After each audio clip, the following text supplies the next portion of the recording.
여러분 지난 시간에 우리가 2장 들어왔죠? 2장 들어와서 우리가 주로 한 얘기가 그쵸, 최소제곱 직선 이변량 자료의 요약하면서 이 두 자료 비교했었잖아요. 왼쪽 건 여러분 어떤 자료라고요? 두 베리어블 사이에 관계가 별로 없죠? 아주 랜덤하게 나오는 거고, 이 경우에는 관계가 좀 보이죠? 관계가 좀 보인다 하는 겁니다.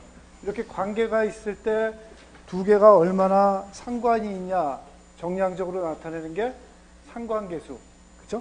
상관계수 R, 여러분 교과서 46페이지에 식 2.1, 그렇죠? R 이렇게 정의되는 거 기억하시죠? 그래서 R이 이렇게 돼서 R이 예를 들어서 이 크면은 R이 크면은 1, 크면은 1, 제일 작으면은 마이너스 1, 그렇게 된다 그랬죠. 마이너스 1에서 1 사이에 변하고 0이라 그러면 여러분 어떻다고요? 서로 선형 상관관계가 없는 거예요. 직선 상관관계가 없다는 겁니다. 뭐 이렇든지 아니면은 뭐 곡선 상관관계를 갖는다든지 그러면은 R이 0이고, R이 1이란 얘기는 직선 상관관계인데 둘 사이에 이 직선 상관관계를 가질 때 기울기가 뭐라고요? 양, 그렇죠? 양이고, 만약에 데이터가 이렇게 정렬이 되면은 R이 마이너스 1이 나올 거다 하는 겁니다. 그렇죠? 그 얘기했고, 그렇죠? 직선이 이렇게 되는 경우 얘기했고, 그 다음에 이 직선을 어떻게 구하냐 그런 걸 얘기를 해가지고 우리가 2.2에서 이런 직선을 구하는 방법을 여러분 뭐라고요? 최소제곱 직선, 그쵸? 최소제곱 직선, 그 얘기를 했죠. 최소제곱 직선이라는 건 여기서 얘기하는 것처럼 어떤 의미라고요? 최소제곱, 그쵸? 최소제곱이라고 하면은 실제 실측값 요 점에서 그거를 추정하는 요 최소제곱 직선으로부터의 거리, 요거를 뭐라고 했냐면은 오차 2i라 그랬죠. 2i의 제곱의 합, 그쵸? 여기서 2i, 여기서 2i, 여기서 2i, 여기서 2i, 그걸 다 심플하게 더하면 어떻게 된다고요, 여러분? 플러스 마이너스가 되기 때문에 그냥 상쇄돼 버려가지고 안 되죠. 그래서 실제 그 크기를 보려면은 마이너스건 플러스건 멀리 떨어진 거를 더 벌을 주고 그걸 하려면은 제곱을 해야 된다, 그쵸? 제곱, 최소 제곱의 합, 그쵸? 요렇게 하는 직선이 최소 제곱 직선이다. 제가 뭐라 그랬어요, 여러분? 이거 많이 쓰신다고요, 안 쓰신다고요? 여러분 많이 써요. 엄청 많이 쓸 거예요. 엄청 많이 쓰게 된다는 겁니다. 보장합니다, 여러분. 만약에 이 과목 이후에 전혀 안 쓰시면은 저한테 찾아오세요. 그때 기억나시면, 그쵸? 네. 진짜 많이 씁니다, 여러분, 이거. 그래서 그 최소 제곱 직선을 여러분 우리가 어떻게 썼냐면은 56페이지에 식 2.3 y 이퀄 베타 제로 헷 플러스 베타 원 헷 x 이렇게 썼었죠? 그쵸? 이렇게 썼을 때 베타 제로 헷하고 베타 원의 헷 그 값은 어떻게 구하냐면은 57페이지에 식 2.6하고 2.7처럼 나온다. 2.6 맞다 그랬어요? 틀리다 그랬어요? 교과서. 틀리다 그랬죠? 뭐 틀리다 그랬어요? 분모의 m 지우라 그랬습니다, 여러분. 분모의 m 지우시고. 그 다음에 2.6, 2.7을 여러분 어떻게 구하는지 숙제 마지막 문제를 푸셨어요? 안 푸셨어요? 안 푸셨으면 잘못하셨어요, 여러분. 쉽죠? 쉽죠? 네? 어떻게 하셨어요, 여러분? 미분. 그냥 미분하면 돼요, 여러분. 미분하시면 된다. 미분해서 이퀄 제로 넣고 방정식 두 개 나오면은 그거에 대해서 연립방정식 푸시면은 식 2.6하고 2.7이 나와야 된다는 겁니다. 그쵸? 그렇게 된다는 거. 여러분들이 우리가 공부를 했고, 그 다음에 이제 오늘 할 얘기는 61페이지 2.3 최소제곱 직선의 특징과 한계. 자, 첫 번째 이슈로서 뭐라고 적혀 있냐면은 자료 범위 밖의 값을 밖을 외삽하지 마라. 자료 범위 밖을 외삽하지 마라 하는 겁니다. 자, 무슨 얘기냐면은 여러분이 읽어보시고, 자, 이 최소 제곱 직선을 구했죠. 그쵸? 최소 제곱 직선을 구했는데 이 데이터 여기 한번 보세요. x가 언제서부터 언제까지, 어디서부터 어디까지 변할 때 그 자료 가지고 이 최소 제곱 직선을 구한 거예요. x가 제일 작을 때가 얼마예요? 0. Are you sure? 0 있어요, 여러분? 여기 데이터 포인트? 여러분, 이 최소 제곱 직선은 여러분 어떻게 구하셨어요? 우리가 있는 요 데이터 포인트 가지고 구한 거예요. 그죠? 포인트가 제일 x가 작은 점이 최소값이고, 그 다음에 우리가 가지고 있는 포인트가 여기서부터 이렇게 쫙 범위가 돼서 여기가 제일 x가 큰 값이잖아요. 그쵸? 요 사이의 자료값 가지고 구한 거예요. 그쵸? x가 0.006에서 x가 0.62 그 사이의 자료 가지고 구했다는 겁니다. 무슨 얘기냐면은 x가 요 사이에 변할 때는 요걸로 설명할 수 있다 하고 암묵적으로 얘기된 거다라는 겁니다. 이런 암묵적으로 가정이 있는 상태에서 이 자료는 요 상황에서만 맞는 얘기인데 x가 예를 들어서 0.08 어디 가세요? 어디 가세요? 어디 가세요? 전화 받으러 가잖아요.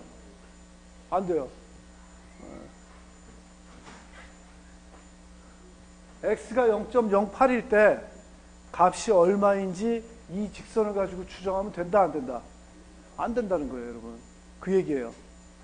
우리가 요 데이터 포인트 가지고 요 직선을 구했을 때는 요 사이에서만 쓰는 거다. 요 사이에서만 의미가 있다 하는 기본 가정이 있는 거다 하는 겁니다.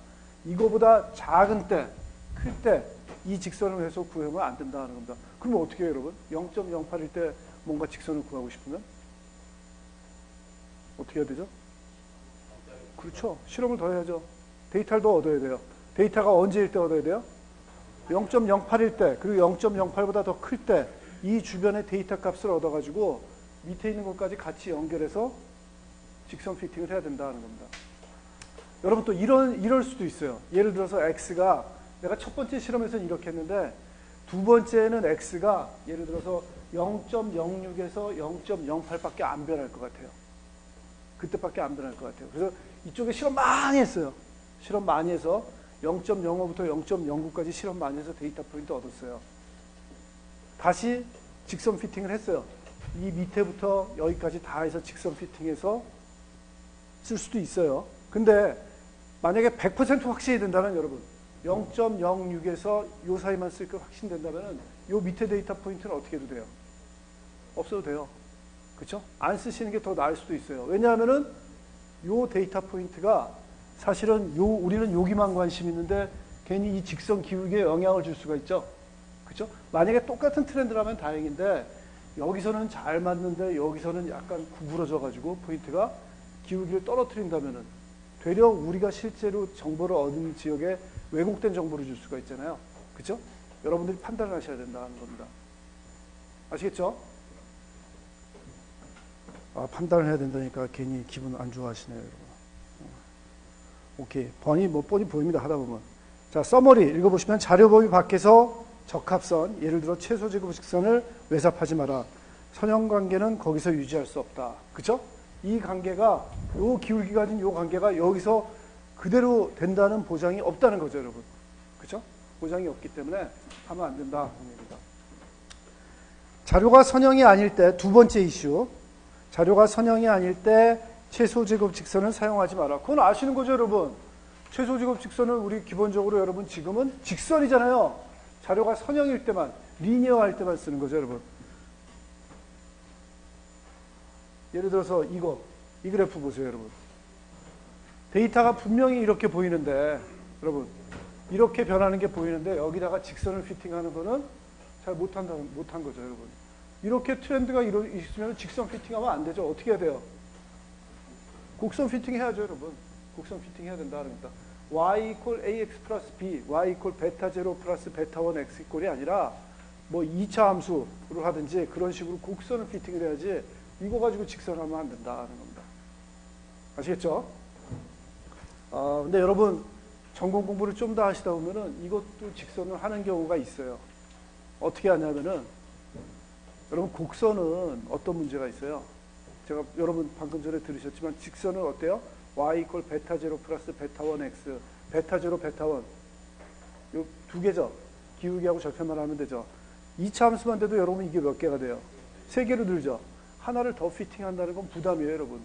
귀찮잖아요. 연립방정식 2차 연립 푸는 것보다 이게 3차 쓰는 게 더 귀찮잖아요. 3개 푸는 게. 그래서 가능한 한 직선을 쓰는 게 더 편한 경우도 있거든요. 이렇게 전체로는 곡선이지만 예를 들어서 요 지역, 여기서부터 요 지역만 피팅할 때는 우리가 때때로 직선 쓰기도 해요. 요거는 여러분 직선 써도 될 것 같기도 하잖아요, 여러분. 그죠? 뭐 이게 아주 완벽하게 요 데이터 포인트들이 2차 곡선에 딱 떨어진다면 직선 쓰는 게 잘못되지만 우리가 하는 대부분의 실험은 완벽하게 2차 함수에 딱 맞는 경우가 거의 없어요. 뭐 한 99.999% 없어요, 여러분. 대충 이렇게 왔다 갔다 하기 때문에 직선의 그 용이성을 더 높이 사가지고 직선으로 피팅하는 경우도 있다는 겁니다. 그래서 뭐 이렇게 피팅하고 이렇게 피팅하고 이렇게 피팅하고 이렇게 피팅하는 경우도 여러분 있다는 겁니다. 아시겠죠? 괜찮아요? 영 힘들면 갔다 오고. 괜찮죠? 감사합니다. 네. 자, 그 다음에 세 번째 이슈 61페이지 밑에 보시면은 이상점과 영향점. 자, 이상점은 우리가 지난 시간에도 얘기했죠. 이상점 얘기했는데, 자, 이 경우 한번 보세요. 데이터가 이렇게 몰려 있을 때 최소 제곱 직선을 구하니까 요 식이 나오더라. 그쵸? 근데 이 데이터, 요 두 개 한번 비교해 보세요. 데이터 똑같죠? 똑같은데 한 놈만 좀 떨어져 있어요. 이 떨어져 있는데 이놈을 포함해 가지고 최소 제곱 직선을 구해 보니까 여러분 어때요? 조금은 다르죠? 조금은 다른데 전반적인 트렌드는 크게 차이는 안 나죠, 사실은. 그쵸? 뭐 물론 여러분 0.22하고 0.34 엄격한 여러분들은 이거 틀렸다 그럴 수도 있지만 사실은 이렇게 실험하는 경우에는 이 정도면 큰 오차 아니라고 넘어갈 수도 있어요. 괜찮다 하는 겁니다. 상대적으로. 근데 이 경우 한번 보세요, 여러분. 같은 데이터였는데 한 점이 어디 있어요? 여기 있어요.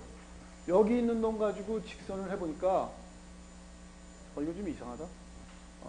오케이. 여러분, 오케이. 절편이 이거고 기울기는 비슷하구나. 제가 잘못 봤네요. 1.05하고 1.06이니까 큰 차이가 없잖아요. 근데 이놈을 포함해서 그려보니까 저 첫 번째 식하고 이 식하고 비교해보세요, 여러분. 기울기 한번 보세요, 특히. 1.06하고 0.7. 아주 큰 차이 나죠? 그쵸? 한 70% 차이가 난다고요, 여러분. 70%로 줄잖아요. 그래서 이런 경우에는 이상점, 둘 다 이상점이긴 한데, 이상한 놈들이긴 한데, 이놈은 이상한 놈 중에 특히 이 데이터 전체에 변화를 주는 영향을 주는 놈이다. 그래서 영향점이다. 그렇게 얘기한다는 겁니다. 맞죠, 여러분? 63페이지 그림 2.9 타이틀 한번 읽어보세요. 첫 번째 A, 어떤 이상점도 없는 산점도. B, 이상점이 도시에 추가되었다. 최소 제곱 직선에 거의 변화가 없으며 그래서 이 점은 영향이 없다. 맞죠, 여러분? 최소 제곱 직선에 기울기가 큰 변화가 없잖아요. 반면에 세 번째 경우 C의 경우에는 B번하고 똑같이 했는데 기울기가 확 틀려지더라. 이거는 이상점일 뿐만 아니라 실제로 영향을 주는 영향점이다 하는 겁니다. 아시겠죠? 이런 이상점, 그러니까 뭐 영향점 같은 경우는 뭐 여러분 진짜 심각하게 고려를 해봐야 되겠죠. 이거는 버리는 게 맞는 것 같고, 이런 이상점 같은 경우에는 뭐 그냥 놔둬도 되겠죠. 좀 여러분 제가 말씀드렸죠. 이상점이라고 그냥 무조건 버리기 좀 애매하다고. 뭐 심정상으로는 다 버리고 나의 모든 실험은 뭐 이렇게 직선상에 딱 올라갔으면 좋겠지만 아무도 안 믿어준다 이거죠. 그래서 뭐 이런 것도 가끔 넣어주는 게 또 좋기는 한데 이 경우에는 넣어도 큰 상관이 없으니까 별 무리가 없는데 이 경우에는 아주 달라지니까 이거는 아주 좀 버리는 게 맞겠죠, 사실은. 그렇죠? 그래서 그런 판단을 하셔야 된다. 자, 63페이지 이제 최소 제곱 직선 다른 시각으로 보기. 자, 여러분 이거 설명 잘 들으세요. 이제부터 63페이지부터 66페이지 넘어가는 데가 이 부분이 조금 설명을 잘 들어두셔야 된다는 겁니다. 이 부분을 잘 들어두시면 나중에 편해요. 나중에 한 8장쯤 가서 아주 편하다 하는 겁니다, 여러분. 그래서 다시 한번 말씀드리지만 이 내용이 이렇게 앞에 나와 있는 교과서가 이게 유일한 것 같아요. 다른 통계학책 다 보면은 다 8장, 9장쯤 나오거든요. 그래서 중간고사 끝난 다음에 보통 시험 폼에 나오는 건데 이렇게 확 땡겨가지고 여러분들이 미리 배우신다 하는 거. 자, 63페이지부터 한번 잘 봅시다, 이제. 제가 이 교과서를 잘 따라가면서 여러분들하고 얘기해 볼게요. 자, 최소 제곱 직선 다른 시각으로 보기. 최소 제곱 직선을 한번 다르게 보자 하는 겁니다. 자, 우선 베타 1 햇에 대한 식 2.6은 다시 쓸 수 있다 하는 겁니다. 그래서 상관계수 R 식 2.1의 정의로 시작해서 양변에 루트 xi-x바 제곱 루트 씌운 거분에 루트 yi-y바 제곱을 곱하면 그거는 sx분의 sy라고 한다면은 베타 1 햇은 r 곱하기 sx분의 sy로 쓸 수 있다. 식 2.11을 얘기하고 있습니다. 여러분 이거 한번 보여드릴까요? 오케이. 여러분 제가 어떻게 할 거냐면은 여러분들 이 교과서에 쓰여 있는 대로 할게요. 그래서 나중에 혼자 공부하실 때도 여러분들이 이 교과서에 쓰여 있는 대로 하면은 여러분들이 그대로 다 하실 수 있겠죠. 자, 제일 처음에 보셔야 될 게 뭐냐면은 식 2.1을 보자고 했죠. 식 2.1은 우리가 오늘 들어와서 처음에도 봤죠. 그죠? 식 2.1 한번 돌아가 봅시다. 뭐였죠? 상관계수 R은 어떻게 쓰였습니까? 루트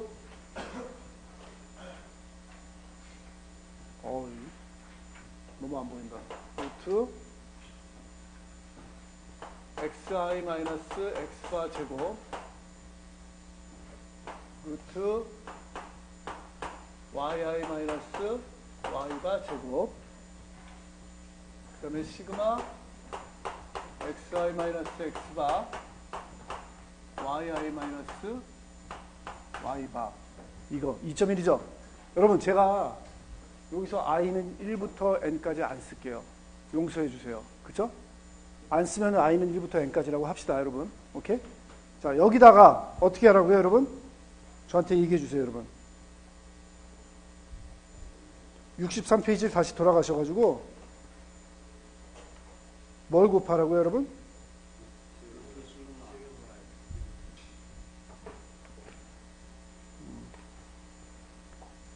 여기다가 뭘 곱하라고요 여러분? 양변에다가 곱하기 sx분의 sy 하라는 거죠. 그죠? 근데 sx분의 sy가 여러분 여기다 곱해보시면 뭐냐면은 루트 xi-x바 제곱 루트 yi-y바 제곱 이렇게 되는 거죠 여러분. 이걸 곱하면은 좌변은 r 곱하기 sx분의 sy 그쵸?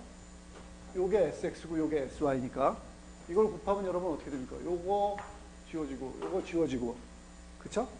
그 다음에 이거는 시그마 xi-x와 제곱 시그마 xi-x가 yi-y바 맞아요 여러분? 자, 이게 뭐하고 같아요? 이게 베타 1 햇하고 같아요 여러분? 베타 1 햇은 여러분 어디 있어요? 57페이지의 식 2.6이죠? 식 2.6 여러분이 고쳤죠? M 지웠죠? 분모에 지운 거라고 여러분 어때요? 똑같죠? 그쵸? 똑같다는 겁니다. 이게 바로 뭐라 그러냐면은 베타 1 햇이다. 그쵸? 별거 아니에요 여러분. 교과서 그대로 따라 하시면 그대로 다 나옵니다. 자, 이렇게 되면은 이렇게 된다는 것을 얻는다. 이거를 식 2.11이라고 합시다. 그러니까 식 2.11은 뭐냐면은 다시 한번 쓰면은 베타 1 햇은 R 곱하기 SX분의 SY 이걸 보시면은 이게 식 2.11일 때 우리가 이제 봐야 될 내용은 뭐냐면은 식 2.11로부터 세 줄 내려오세요. 괜찮아요? 이석현? 네, 괜찮아요? 표정이 잠시 안 좋아진 것 같은데? 네, 괜찮죠? 자, 식 2.11 써있는 그 줄에서 세 줄만 내려오세요. 그러면 중간에 뭐라고 쓰였냐면은 식 2.11은 기울기 베타 1 햇이 상관계수에 비례한다는 것을 보여주며, 말돼요 여러분? 베타 1 햇이 요 R에 비례한다는 거 보여주는 거 맞죠? 그죠? 이것을 보여주며, 여기서 비례 상수는 측정된 x와 y의 단위를 조정하는 양 sx분의 sy다. 맞죠 여러분? 두 개가 비례하고 그 비례 상수는 요거다. 그렇게 얘기하는 거하고 그렇게 보는 거하고 같은 거죠 여러분. 마치 우리 뭐라고 보는 거예요? y라고 보고 이거를 x라고 봤을 때 이거 기울기 a라고 보는 거죠 여러분. 그죠? 그렇게 볼 수 있는 거죠. 그 얘기 해주고 있어요. 그렇게 된다. 오케이? 그래서 우리가 요 식 2.11을 이제는 요 2.11을 어디다 대입하냐면은 그 y 요것도 지울게요 여러분.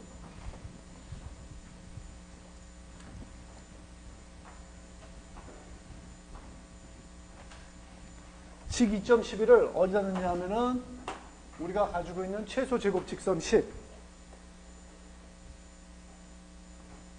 y 이퀄 베타 0 햇 플러스 베타 1 x 여기다가 우리가 대체를 하고 베타 여기서 베타 제로를 한번 이걸 읽어보세요. 식 2.12 있죠? 식 2.12에 위 두 줄 올라가서 식 2.11을 사용하면 유용한 형태로 최소제곱 직선을 방정식을 쓸 수 있다. 최소제곱 직선 방정식 y 이퀄 베타 제로 햇 y 다시 이퀄 베타 제로 햇 플러스 베타 1 햇 x에 대한 방정식에서 베타 제로 햇을 y 바 마이너스 베타 1 햇 x 바로 대체하고 항을 다시 정리하면은 식 2.12처럼 된다. 자, 여러분 이거 괜찮아요?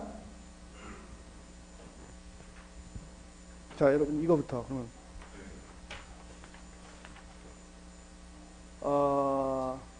식 2.7이 있죠? 식 2.7을 보시면 베타 제로잇이 뭐예요? 그쵸? y 바 마이너스 베타 1 햇 x 바죠 여러분. 그쵸? 그거를 여기다 대입하는 거예요. 그쵸? 대입을 하면은 여러분 어떻게 된다고요 그러면? 저한테 불러주세요.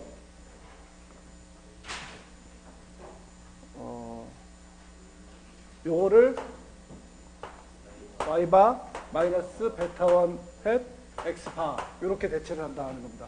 그러면은 우리가 다시 이 식을 어떻게 쓸 수 있냐면은 y 햇 마이너스 y 바 이퀄 베타 1 햇 x 마이너스 x 바 이렇게 쓸 수 있다는 거죠. 괜찮아요? 그쵸? 식 2.7을 이용해가지고 원래 식에 다 들어온 거예요. 그 다음에 식 2.12를 여기다 넣는 거예요. 여기다 넣으면은 베타 1 햇 대신에 요게 들어가는 거죠. 그쵸? 기울기 대신에. 그러면은 그 결과가 여러분 뭐예요? 2.13이죠. 괜찮아요? 2.13이다 하는 겁니다. 자, 2.13을 보시면은 여러분 2.13을 보시면은 이걸 얘기할 수 있어요, 저한테.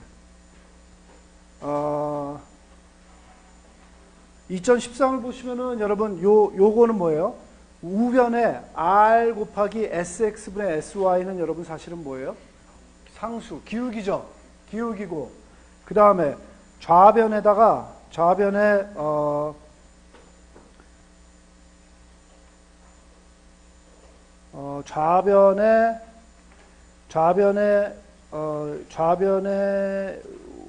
그러면 어떻게 되냐면은 이건 상수니까 전체를 y 햇 마이너스 y 바를 큰 y로 보고, 그쵸?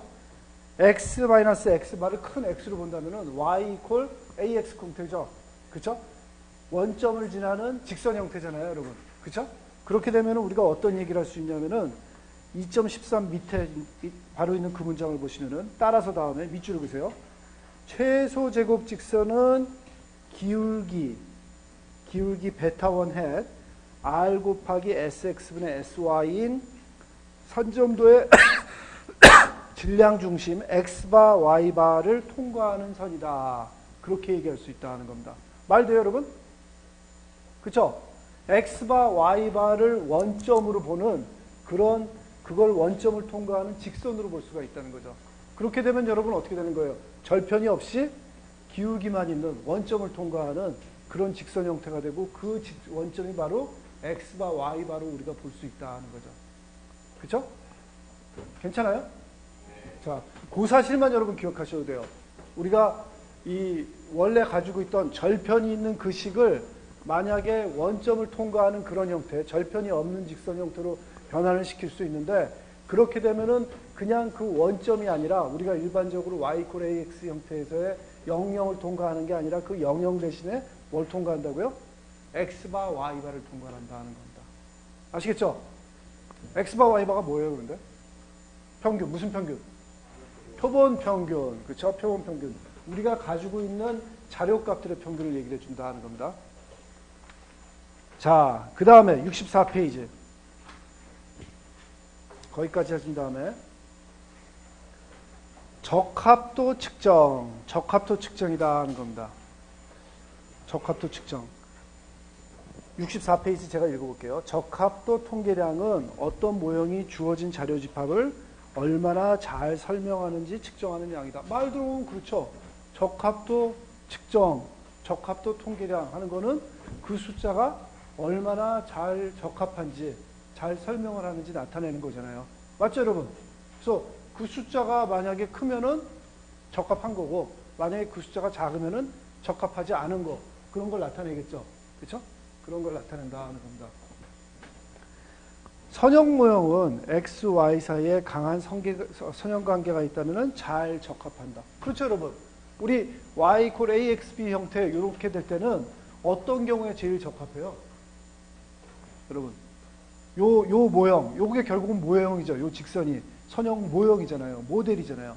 이 모델로 이렇게 떨어져 있는 데이터 값들을 여러분 우리가 추측을 하고 이렇게 피팅을 하는 거잖아요. 어느 경우에 이 모델이 요 점들을 가장 잘 설명한다 그래요. 요 점들이 많이 떨어질 때 아니면 붙어 있을 때? 붙어 있을 때. 그렇죠? 붙어 있을 때 우리가 이게 제일 적합하다. 그런 결론이 나겠죠. 그렇죠? 붙어 있을 때 그런 결론이 난다는 겁니다. 그래서 이런 선형 모형인 경우에는 적합도라는 거는 이것들이 선 주변에 가장 잘 붙어 있을 때 가장 좋은 결과를 나타낸다는 겁니다. 그런데 우리 그런 거 앞에서 배우지 않았어요? 뭐였죠? 최소제곱 그거 할 때 그 바로 전에 배운 게 뭐였죠, 여러분? x하고 y 사이에 상관관계가 있는 걸 나타내는 게 바로 상관계수 있었죠? 상관계수가 바로 사실은 그 역할을 해주는 거죠. x와 y 사이에 상관계수가 만약에 1이라면은, 완벽하게 1이라면은 무슨 얘기예요? 모든 점이 완벽하게 기울기가 1인 직선상에 다 있다는 거죠. 그렇죠? 그게 점점 1보다 작아지면은 좀 떨어지는 거고. 그렇죠? 마이너스 1이라면 또 어떻다고요, 여러분? 기울기가 반대일 때 완벽하게 붙어 있는 거고. 사실 우리가 앞에서 배운 상관계수가 이 적합도 얘기를 잘 설명을 해줘요. 상관계수 쓰면 돼요. 그렇죠? 결론은 그거예요, 사실은. 상관계수를 쓰는데 지금 우리가 여기서 할 건 뭐냐면은 그 상관계수를 좀 다르게 생각할 수 있다는 겁니다. 심지어는 다르게 표현할 수 있다는 거죠. 아까 앞에서 R 적은 거 있죠, 여러분? 생각나세요? R = 루트 시그마 xi-x바 루트 시그마 y-y바 시그마 xi-x바 y-y바. 그게 사실은 상관계수고 적합도인데 그거를 우리가 좀 더 다른 방법으로 설명을 할 수 있다는 겁니다. 그 다른 방법 설명하는 거를 지금 볼 거예요, 여러분. 자, 어떻게 설명을 할 수 있냐면 이렇게 볼 수가 있다는 겁니다. 그래서 R이 그렇다 하는 거를 여러분들한테 쫙 설명을 했고, 그 다음에 64페이지 위에서부터 일곱 번째 줄. 일곱 번째 줄 보시면은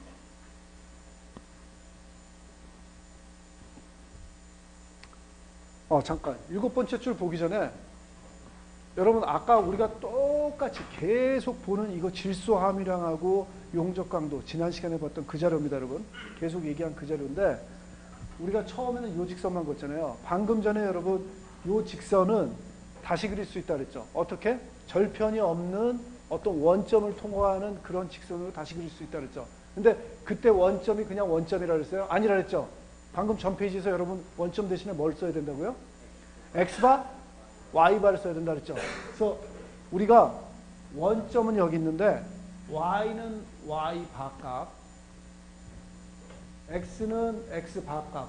예를 들어서 이렇다면은 이렇게 옮긴다면은 요 직선이 요 원점, 다른 원점을 통과하는 직선으로 그릴 수 있다 그랬죠. 그죠? 지금 그 형태로 옮겨 본 거예요. 그래서 여기다가 Y바 이렇게 여러분 그려놨어요. 아시겠죠? 그걸 인지하시고. 자, 위에서부터 몇 번째 줄? 64페이지? 7번째 줄. 제가 읽을게요. 지금 우리는 중간 부분 용접 중 하나의 항복 강도를 예측해야 한다고 가정하자. 자, 우리는 이 용접을 해서 하나의 항복 강도를 예측을 한다고 한번 생각을 해보세요. 항복 강도라는 거는 X 값이에요, Y 값이에요? Y 값이죠, Y 값. 여러분 실험 안 했어요? 오케이, 실험했어요. 실험했는데 최소 제곱 직선을 안 구했어요. 최소 제곱 직선 안 구했고 그 다음에 어떤 X 값인지도 우리가 생각을 안 했어요. 근데 요 산점도만 막 이렇게 있다고 생각해 봅시다.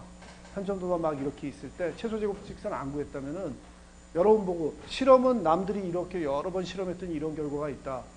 만약에 내가 용접을 한다면은 질소함유량을 변화시켜서 용접을 한다면은 어떤 항복 강도를 얻을까요? 하고 물어본다면 여러분 상식적으로 어떤 값을 대답하시겠어요? 평균 대답해야 되겠죠. 그쵸? Y 값에 이 항복 강도의 평균값 대답할 수밖에 없잖아요, 여러분. 뭐 기분이 안 좋다 해서 Y의 미니멈, 난 겸손하니까. 그쵸? Y의 미니멈, 나는 뻥을 좀 치니까 Y의 맥시멈. 그렇게 하셔도 되는데 일반적인 사람이라면은 평균값을 얘기한다 하는 겁니다. 자, 예를 들어서 3월에 우리가 시험을 봤는데 우리 건설환경공학과 2학년들의 통계학 성적이 얼마나 됩니까? 하면은 물론 가르친 나로서는 여러분 제일 잘한 100점 그렇게 얘기하겠죠. 총장님이 그렇게 보면은 예, 100점입니다. 딱 이렇게 얘기를 할 수도 있겠지만 사실은 합리적으로 얘기를 하려면은 여러분 평균값을 얘기하는 게 맞죠. 그래야 여러분들이 얼마만큼 따라왔고 내가 얼마만큼 못 가르쳤냐 그런 인디케이터가 될 거 아니에요. 그래서 뭐 평균이 뭐 20점 그러면 안 되겠지만 여러분 그런 식으로 지금 평균값을 얘기하는 게 맞다 하는 겁니다. 여기서도 마찬가지예요, 여러분. 데이터만 있고 만약에 여러분들이 요 최소 제곱 직선을 안 구했다면 평균값을 얘기하는 게 맞겠죠. Y바라고 얘기하겠죠, 여러분. 그렇죠? Y바라고 얘기를 한다 하는 겁니다. 그래서 그 얘기예요. 그래서 항복 강도를 예측해야 한다. 만약에 질소함유량에 대한 어떤 지식도 없다면, 질소함유량, X값에 대한 어떤 정보도 없다면 어디 떨어질지 모른다면은 Y값, Y바 그냥 평균을 얘기할 수밖에 없다 하는 거죠. 그래서 그리고 그때 예측 오차는 yi-y바다. 예측 오차가 yi-y바다 하는 겁니다, 여러분. 어떤 특정한 값에서 여러분 내가 예측은 y바라고 했는데 내가 실제로 용접을 했더니 y바로 나오겠어요? 안 나와요, 여러분. 내가 여러분 총장님한테 여러분 수학 그 통계학 점수 평균이 60점이라 그랬는데 총장님이 와서 그냥 답안지 한번 착 들면은 60점이 나오겠냐 이거죠. 안 나오죠. 절대로 안 나오죠. 운 진짜 좋아야 나오지 뭐 안 나오죠. 분명히 뭐 76이 나오거나 뭐 50이 나오거나 뭐 100점이 나오거나 그렇게 되는 거죠. 그 경우에 오차가 생긴 거죠. 그렇죠? 그 오차는 여러분 뭐라고요? 100점을 뽑았다면 100점 마이너스 y바 60 그게 된다 하는 겁니다. 그래서 yi 마이너스 y바가 예측 오차다 하는 겁니다. 괜찮아요? 그럼 덥죠? 네. 문을 여세요. 여기도 문 열어요. 문 열고 의자를 받쳐놓으면 좀 시원해요.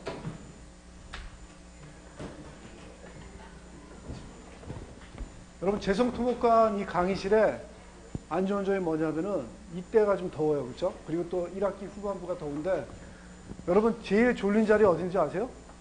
이 자리예요. 이쪽 자리가 보통 졸아요. 예. 왜냐하면 여러분 뭐 상식적으로도 그렇죠. 공기가 이렇게 통하는데 보통 잘 안 통해요. 또 가끔 위에 창문을 열어놓으면은 이렇게 에어 서큘레이션이 되지 이쪽 부분은 잘 에어가 안 가요. 그래서 여러분들이 조시는 게 당연하다 하는 겁니다, 여러분.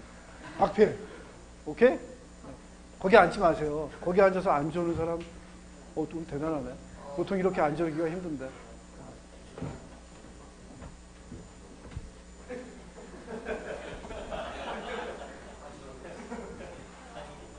자, 여러분 교과서 한번 잘 읽어봅시다. 그 다음에 예측 오차는 yi-y 바이다.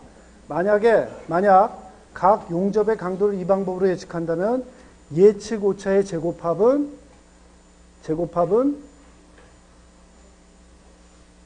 여러분 제곱합이라 해놓고 왜 루트를 씌웠을까요? 루트 지우세요. 그쵸? 시그마 yi-y 바 제곱일 것이다. 그쵸? 제곱합이라 그러면 루트 없어도 돼요. 네. 반면에 만약 항복 강도를 예측하기 전에 각 용접의 질소 함유량 안다면 최소 제곱 직선을 사용할 수 있으며 i번째 항복 강도를 yi 햇으로 예측할 것이다. 맞죠, 여러분? 만약에 그 x에 대해서 전혀 아이디어가 없을 때는 y바라고 예측을 했는데 여러분 최소 제곱 직선을 알고 x 값이 뭔지 알아요. 이제는 그냥 하는 게 아니라 질소 함유량이 0.0이라는 걸 안다고 한번 생각해 보시라 하는 겁니다. 0.0이라는 걸 안다면은 여러분 예측을 어떻게 하시겠어요? 데이터가 이렇게 있고 최소 제곱 직선도 있고 그 다음에 x가 0.02일 때 내가 실험을 안 했어요. 기존 데이터는 있는데 새로이 실험을 안 했는데 내가 실험을 한다면은 x가 0.02일 때 항복 강도가 얼마 나올 것 같아요, 여러분? 얼마 나온다고 여러분 대답을 하시겠어요? 예측을 하시겠냐는 겁니다. 여러분 어떤 값 쓰시겠어요? 잘 보세요, 여러분.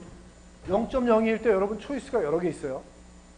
여러분들이 어떻게 예측할 수가 있냐면은 우리가 이거에 대해서 전혀 아이디어가 없고 최소 제곱 직선이 없을 때 예측하셨던 y바 그냥 얘기하셔도 돼요. 그렇죠? 그대로 똑같이 얘기하셔도 돼요. 그런데 그건 좀 마음에 걸려요. 왜냐하면 나는 지금 정보가 더 있거든요. x는 0.0이라는 걸 알고 있어요. 0.0일 때 가만히 올라가 보면은 여기서 또 다시 딜레마가 생겨요, 여러분. 어떤 딜레마가 생기냐면은 요 값이 아마 0.0이 아닐 텐데 x가 0.02라고 한번 생각해 봅시다. 이 포인트가. 쫙 올라가 보니까 0.02일 때 y가 얼마라는 실측값이 또 하나 있어요. 여러분 그거 얘기할 수도 있겠죠. 전에 실험했더니 x가 0.0일 때 y가 얼마 나올까? 그거 얘기할까?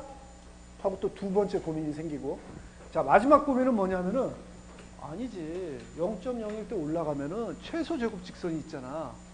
내가 앞으로 실험을 안 하고 계속 예측할 때 쓰기로 한 요 최소 제곱 직선을 만날 때 그 항복 강도를 쓸까 하는 세 가지 고민이 생긴다 하는 겁니다. 자, 첫 번째 고민 y 바를 쓰는 건 여러분 어때요? 그건 아닌 것 같죠? 그렇죠? x를 아는데 어떻게 x를 모를 때 그런 경우하고 정보가 있는데 정보를 사용을 안 하시겠어요? 그건 아니라는 거죠, 여러분. 예를 들어서 여러분 통계학 점수가 이렇게 있는데 분포가 있는데 우리가 아무 정보가 없을 때는 60점 평균이라고 얘기하겠지만 뭐 그렇게 물어볼 수도 있잖아요. 총장님이 뭐 상위 10%에 해당하는 점수가 얼마입니까? 그렇게 물어봤는데도 내가 귀찮다고 해가지고 그냥 60점이라고 대답할 수도 있겠지만 그건 좀 다른 걸 봐야 되잖아요, 여러분. 그런 정보가 있으면 그 정보를 반영을 해야 되잖아요. 그래서 두 번째 아니면 세 번째 거다 하는 겁니다. 자, 두 번째 이걸 쓸까요? 이걸 쓸까요? 어떤 게 맞을까요, 여러분? 여러분 어떤 거 쓰시겠어요? 이 두 번째하고 세 번째하고 차이 아시겠어요? 어떤 게 쓰는 게 맞을 것 같아요?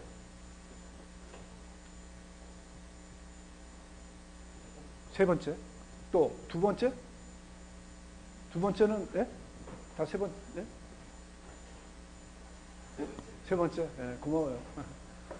다 세 번째라고 생각하시는 거죠? 이런 분위기에서 어떻게 누가 두 번째라고 그러겠어요, 그렇죠? 여러분 세 번째 쓰는 게 이게 논리적으로도 맞죠? 두 번째라 하면은 뭐예요, 여러분? 우연히 x가 0.0일 때 한 번 나왔던 값이에요. 그렇죠? 우연히 나왔던 값이에요. 이거 또 실험했을 때 여기 나올 가능성 별로 없어요. 그렇죠? 반면에 요 최소 제곱 직선은 사실은 뭐를 어디서부터 나온 값이에요, 이게? 이 모든 데이터, 우리가 관련 있는 모든 데이터들이 조금씩 다 컨트리뷰션 한 거죠. 컨트리뷰션 해서 나온 값이다 하는 겁니다. 실험을 한 번 한 거는 요 데이터라면은 사실은 실험을 이거는 여러 번 한 것이다. 물론 x가 0.02일 때만은 아니에요. 더 와이드 레인지에서 하긴 했지만 사실은 특성에 대한 정보를 반응을 더 많이 본 거죠, 여러분. 그렇죠? 그래서 이거를 쓰는 게 좀 더 마음이 편할 거다 하는 거죠. 맞죠? 그래서 이런 경우에 x가 0.0이라는 걸 알고 그 다음에 우리가 최소 제곱 직선이 있을 때는 여러분 뭐라고 추정하시는 게 맞냐면은 이 최소 제곱 직선으로 가서 그거에 만나는 y점, y값 그거를 우리가 추측값이라고 얘기하는 게 맞겠죠? 맞아요, 여러분? 맞다 하는 겁니다. 그래서 그게 뭐라고 적혀 있냐면은 반면에 만약 항복 강도를 예측하기 전에 각 용접의 질소함이라고 한다면은 최소 제곱 직선을 사용할 수 있으며 i번째 항복 강도를 yi 햇으로 예측할 것이다. 맞아요, 여러분? 그렇게 된다. 자, 그 다음에 읽어보시면은 선형관계의 강도, 여러분 말이 좀 그렇죠? 번역을 좀 잘못했는데, 선형관계의 강도라고 하면은 얼마나 선형관계를 잘 따르냐 하는 그 척도를 얘기하는 거예요. 그죠? 그거는 y 바보다는 yi 햇을 사용하여 얻어진 예측 오차의 제곱합의 감소를 계산함으로써 측정할 수 있다. 이것은 차이 시그마 yi-y 바 제곱 마이너스 yi 햇의 제곱이다.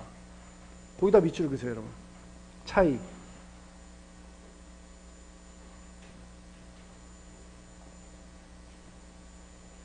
자, 여러분, 고식 한번 가만히 보세요. 그식. 자, yi-y 바, yi-y 바, 그거는 그 표본 평균이잖아요. 그 값 있고, 그 다음에 yi-yi 햇, 요거는 최소 직선상에 있는 그 점이죠. 그 차이를 얘기해 주는 거예요. 요 차이가 클수록, 이 차이가 클수록 빽빽히 군집된 점이 최소 제곱 직선의 주위에 더 많으며 x와 y 사이의 선형관계는 더 강함을 의미한다. 말 돼요, 여러분? 자, 첫 번째 식 말고 두 번째 식만 일단 한번 보세요. 만약에 모든 점들이 직선상에 존재한다면은 두 번째 식이 어떻게 돼요, 여러분? yi하고 yi 햇이 여러분 어떻게 돼요? 같죠? 그래서 두 번째가 다 0이 되는 거죠, 여러분. 그렇게 되면은 선형관계에서는 여러분 어때요? 베스트죠? 베스트. R이 마이너스 1이거나 1일 때 얘기라는 거죠, 여러분. 아주 최대일 때요. 그게 두 번째 항, 빼는 A-B에서 B가 최소로 되니까 요 값 자체는 여러분 어떻게 돼요? 커지죠? 커진다 하는 겁니다. 선형관계가 클수록 이 값 자체는 그래서 커진다 하는 그 얘기를 해주고 있는 거예요. 동의하세요? 그렇죠? 자, 이 식을 선형의 그 강도를 측정하는 데 써도 되겠네요, 사실은. 그렇죠? 된다 하는 겁니다. 근데 문제가 있어요. 어떤 문제가 있냐면은, 이거는 일반화된 계수가 아니에요. 단위가 뭐예요? 그 식의 단위? 뭐의 제곱? y의 제곱. y의 단위가 뭐가 있던 간에 그거의 제곱이다. 이 경우엔 여러분 뭐예요? 킵스 이거 뭔지 아세요? 네. 그쵸.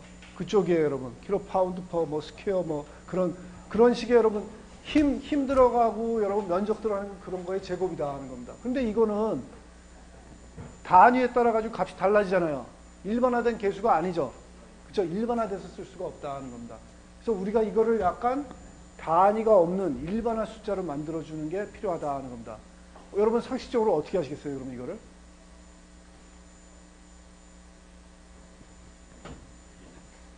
어떻게 할까요? 정답은 식 2.14에 있습니다. 식 2.14 보시면은 우리가 방금 얘기했던 라지 A- 라지 B가 분자에 있고 분모에 뭐 해놨어요? 분모에 yi-y 바 a-b에 그 a를 넣어놓은 거죠. a를 넣어놓은 것이 이게 r 제곱이고 이거를 우리가 결정계수라고 하고 이거를 쓰면 괜찮겠다 하는 겁니다. 이 r 제곱은 여러분 어때요? 단위가 있어요, 없어요? 없죠. 단위가 없는 무단위수, 무차원수고 그 다음에 여러분 이거는 어디든지 적용될 수 있겠죠. 단위가 다 없어지니까 상대적인 거잖아요. 그죠? 그렇게 된다는 겁니다.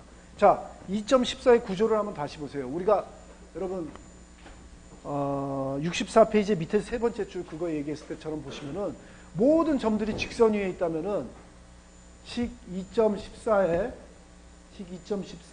뭐가 제로가 돼요? 분자, 분모. 분자의 뒷부분이 제로가 되죠. 뒷부분이 제로가 되면은 그 값은 뭐가 돼요? 1이 되죠. 그렇죠? 1이 된다는 겁니다, 여러분. 자, 모든 점들이 직선 위에 있어서 분자의 뒷부분이 제로가 되는 경우가 두 가지가 있다 그랬죠. R이 언제일 때하고 언제? 1일 때하고 마이너스 1이 있다 그랬죠. 근데 지금은 이 경우에는 여러분 뭐만 나와요? R이? 1 나오죠. 왜요? R 제곱이잖아요, 여러분. R 제곱이니까 1 마이너스 1을 다 포함을 해준다 하는 거죠. 그쵸? 그런 식으로 우리가 요 숫자를 얘기를 할 수가 있다 하는 겁니다. 자, 여러분 다시 돌아갑니다. 2장 제일 처음에 들어와서 우리 뭐 배웠어요? 무슨 계수? 상관계수 배웠죠? 상관계수의 식이 2.14하고 같아요? 다르죠? 상관계수 그거 제곱해보세요. 2.14 나올 것 같아요? 안 나올 것 같죠? 근데 상관계수 그때 뭘 썼어요? R 썼죠? R 쓰고 X하고 Y가 얼마나 상관이 있냐를 나타낸다 그랬잖아요? 근데 그거를 제곱을 하면은, R 제곱을 하면은 그 값이나 실은 2.14에 나온 요 상관계수 R, 그러니까 요 결정계수는 같은 값을 준다 하는 겁니다, 여러분. 그죠? 다른 식의 표현이다 하는 거죠. 그죠? 다른 식의 표현이다 하는 거를 여러분들이 인식을 해주시면 좋겠다 하는 겁니다. 자, R은 상관계수, R제곱은 뭐? 무슨 계수? 결정계수. 65페이지 식 2.14 밑에 적혀 있죠? 상관계수의 제곱 R제곱은, 상관계수의 제곱 R제곱은 결정계수라고 부른다. 그쵸? 자, 결정계수를 다시 한번 설명하면은 요 그림에서 다시 보세요, 여러분. 아까 뭐라 그랬어요? X에 대해서 전혀 정보가 없을 때는 Y를 뭐라고 예측하는 게 좋다고요? Y바. 요 평균으로 예측하는 게 좋은데, 만약에 이것들, 그래서 실제 값하고 요 평균하고 요 모든 차이들,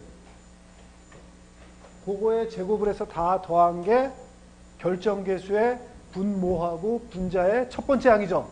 첫 번째 항이고, 그 다음에 요 점으로부터 요 직선 사이의 거리의 제곱합, 그걸 다 더한 게 여러분 뭐예요?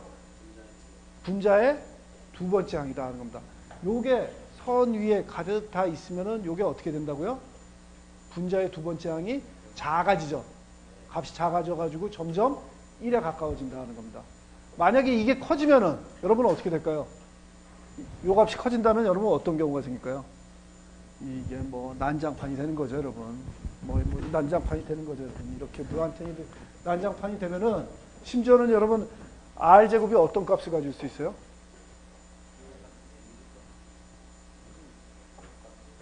R 제곱이 마이너스가 나올까요, 여러분? 나올 것 같아요? 나올 것 같아요, 안 나올 것 같아요, 여러분? 안 나와요. 안 나오죠. R 제곱 마이너스 안 나오죠, 여러분. 네? 죽어도 안 나오죠. 그래서 제일 최악의 경우가 뭐냐면은 여러분 알고 계신 R?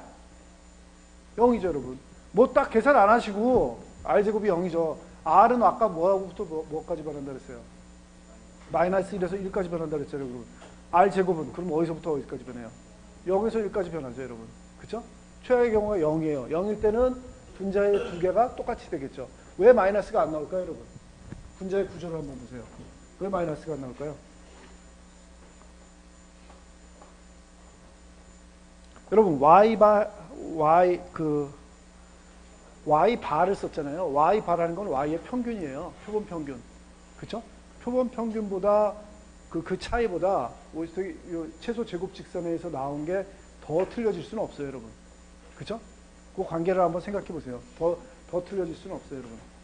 그래서 0하고 1 사이에 변한다 하는 거 여러분들이 알아두시고, 그 다음에 65페이지에 여러분 밑에 부분 쫙 여러분들이 읽어보시는데 뭐를 여러분들이 신경 써서 읽어보셔야 되냐면, 이건 뒤에도 나오는데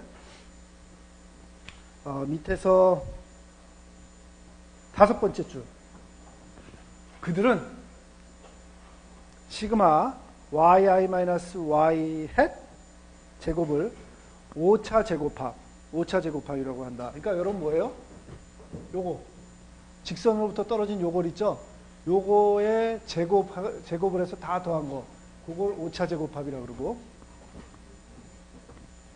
그 다음에 시그마 yi-y 바 제곱은 여러분 yi에서 요거 전체 여기까지 평균까지의 요 차이를 다 제곱한 거를 뭐라고 그러냐면은 총 제곱합이라고 부른다는 겁니다. 총 제곱합. 총 제곱합이라고 한다면은, 총 제곱합은 어떻게 되어 있는 거예요, 여러분? 그러니까 그러면 식 2.14 r 스퀘어 있죠? r 제곱. 그걸 말로 한번 다시 써 봅시다. 분모는 뭐예요? 총 제곱합 아니면 5차 제곱합? 총 제곱합. 분모는 총 제곱합. 분자는 첫 번째 항은 총 제곱합. 총 제곱합 마이너스 5차 제곱합. 그렇게 쓰여 있는 거죠? 총 제곱합분의 총 제곱합 마이너스 5차 제곱합. 그렇죠? 근데 분자의 총 제곱합 마이너스 5차 제곱합을 또 뭐라고 부르냐면은 회기 제곱합. 그렇게 부른다는 겁니다. 그래서 이런 그 총 제곱합, 회기 제곱합, 5차 제곱합, 이런 말들을 여러분들이 한번 봤다, 그 정도만 알고 계셔도 된다는 겁니다. 뒤에 가서 되게 중요해져요, 여러분. 이게 되게 중요해지고, 이런 거 가지고 여러분 시험 문제 여러 개 될 수 있습니다. 하나 가지고 그냥 A, B, C, D 막 나옵니다, 여러분. 그러니까 어떤 형태가 나오냐면, 여러분 시험 문제가 여러분 보고 y 이퀄 베타 제로 플러스 베타 1 x 할 때 베타 제로하고 베타 1 구하는 건 너무 쉽죠. 그죠? 여러분들이 베타 제로하고 베타 1을 외우시든지 아니면 뭐 계산기에다 입력을 하시든지, 계산기다 퍼지할 거예요, 여러분 시험 볼 때. 입력시켜서 오지 마세요. 그러시든지 거기다 넣으면 금방 나오잖아요. 너무 쉽다 이겁니다, 여러분. 그래서 이것뿐만 아니라 실제로 나중에 요 y 이퀄 베타 제로 플러스 베타 1 x의 뭐 그 기울기의 실내 구간을 구하라, 그런 문제도 나올 수가 있고, 실험을 계속 한다면은 95%는 어느 구간에 들어올까, 그런 문제도 나올 수가 있고, 여러분들이 엄청나게 파워풀해진다는 게 이제 8장까지 배우면은 아주 유식해지신다는 겁니다. 자, 그래서 다시 한번 말씀드리지만 63페이지부터 66페이지는 여러분들이 다시 한번 천천히 읽어보세요. 아시겠죠?